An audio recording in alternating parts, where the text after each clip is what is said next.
You know that feeling when you see two sentences like, I worked here versus I have worked here? I mean, it's such a tiny change, right? But in English, that tiny change means, well, everything. Today, we are going to demystify all 12 English tenses. But we're not going to do it with a boring list of rules. Think of it more like a puzzle we're going to solve together, one that unlocks way clearer and more powerful communication. So here's the game plan. First, we're going to crack the code with the two key ingredients, time and aspect. After that, we'll take a deep dive into the present, then we'll travel back to the past, and finally, we'll take a little peek into the future, covering all 12 forms. And then, we'll line them all up side by side so you can really see how getting these right is a total game changer for your English. Okay, so let's go back to that first question. He worked here. That sentence puts his job firmly in the past. It's done. It's a closed chapter. But when you say, he has worked here, suddenly there's a bridge to the present. That experience is still relevant. Maybe he even still works there. That subtle little shift in the tense completely changes the story. And understanding that why, well, that's our mission today.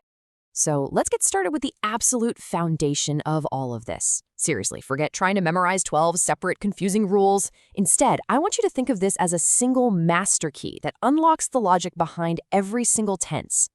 Believe it or not, this is it. This is the entire system. It all boils down to this one simple formula. You just pick one of three times, past, present, or future. And then you combine it with one of four aspects, which basically just describe how the action happens. Is it just a simple fact? Is it an ongoing, continuous thing? Is it a completed, perfect action that has a result? Or are we really focused on the duration? Every tense you'll ever see is just a mix and match from these two categories. If you get this grid, you've got the whole thing. All right, let's put that formula into practice. We're going to start with the here and now, the present tenses. We'll explore all four and see how each one gives us a totally unique way to talk about the present moment. First up, the present simple. This is your go-to for facts, habits, and routines.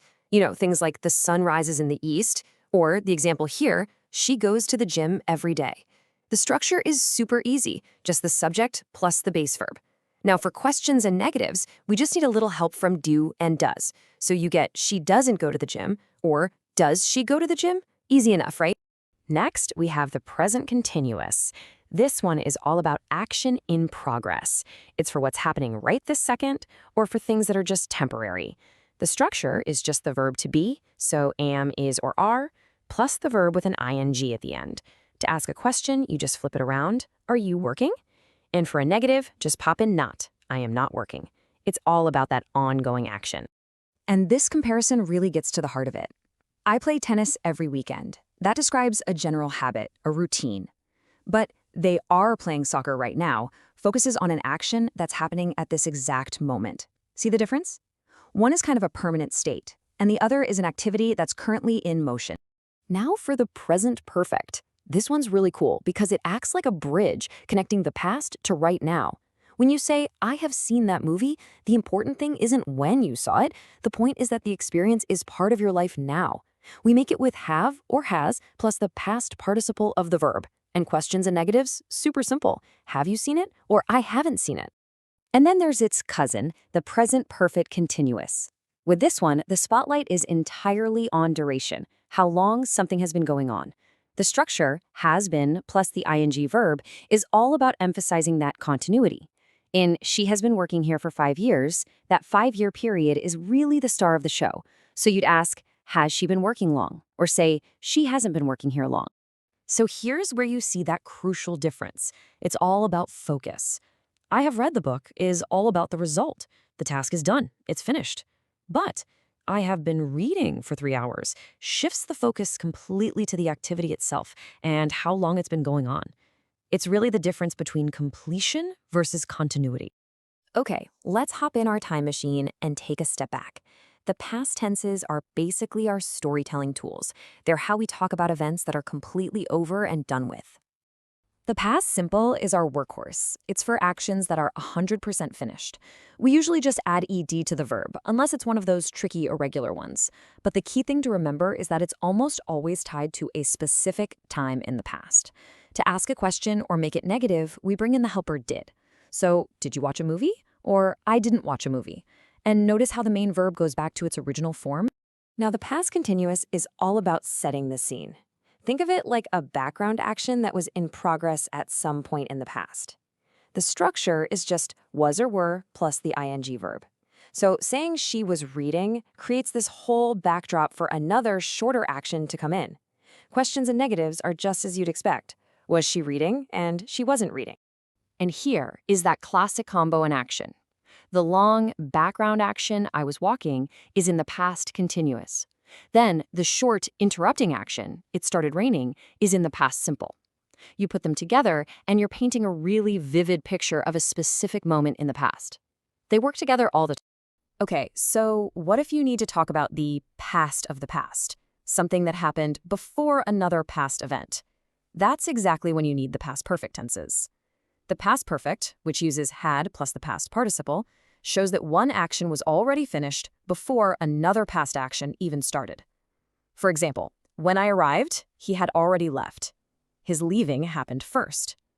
Now, if you want to emphasize the duration of that earlier action, you use the past perfect continuous. He had been waiting for an hour before he finally left. One tells us what happened first. The other tells us for how long it was happening. All right, back to our time machine. Let's look ahead. The future tenses give us all the tools we need to talk about predictions, our plans, and all our intentions for what's still to come. Let's do a quick run-through of the 4 futures. Future simple with will is perfect for a spontaneous decision or a prediction. Oh, it looks like it's going to rain. I'll take an umbrella. Future continuous puts us right into a specific moment in the future. Tonight at 8 p.m., I will be watching a movie. Future perfect looks back from a future point in time. By midnight, I will have finished the movie.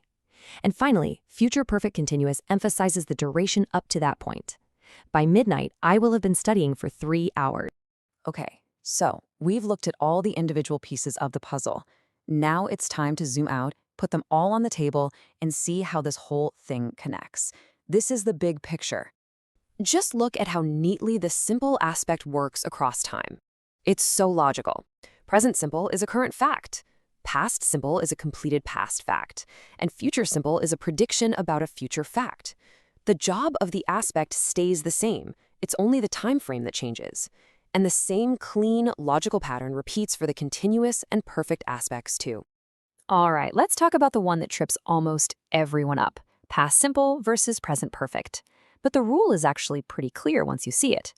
If the time is specific and finished, like last week or in 2010, you have to use the past simple. If the time is unknown, or if the experience still feels relevant to you now, you use the present perfect. Just think of it as a finished historical report versus an experience that's still part of your life story today. So, after all this grammar, why does any of this really matter? I mean, really? Well, the answer is, it matters pretty much everywhere. Look, getting tenses right is absolutely fundamental. In everyday conversation, it's what lets you express your thoughts with real nuance and precision. In any kind of professional or academic writing, it's the actual backbone of a logical argument or a clear story. And of course, for anyone taking an English test, it's a make or break skill. This isn't just about rules. It's the engine that drives clear communication. At the end of the day, every single tense we've talked about gives you a different tool to shape your message. They are the building blocks, the little bits of code that we use to share our experiences, our plans, and our ideas. In a way, they're the DNA of our stories. So the only question left is, what story will you tell?